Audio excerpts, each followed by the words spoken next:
Yeah, thanks, guys. I mean, I think there are signs in that the southwestern Caribbean Sea is acting up a little bit. The weather there has gotten a little bit more unsettled than it was yesterday. If you remember yesterday, we were looking at this area kind of suspiciously, thinking that maybe something would try to get organized. And indeed, that appears to be the case.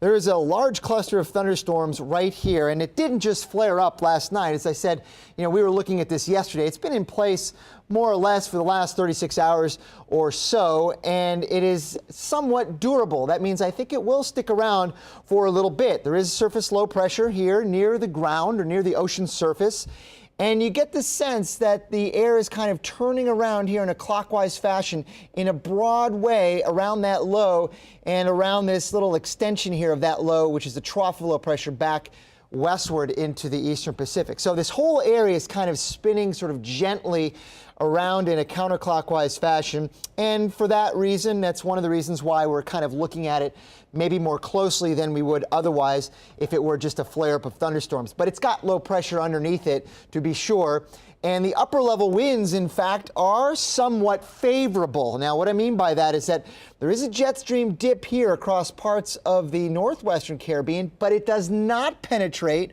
all the way down here. It kind of lifts back up to the north. Yeah, there's strong winds up here, and that's going to inhibit development there.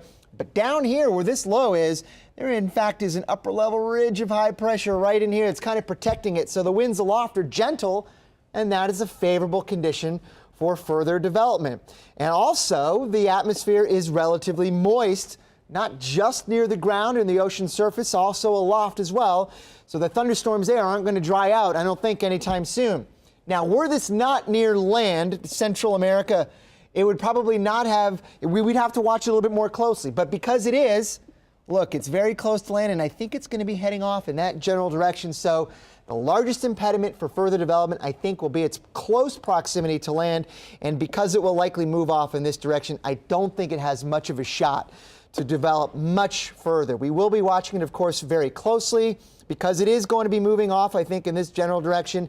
Maybe it sneaks its way into the southwestern part of the Gulf of Mexico. That's still a long way out, still a lot of uncertainty there, but we'll keep an eye on it for you. The good news is the rest of the tropics are pretty quiet.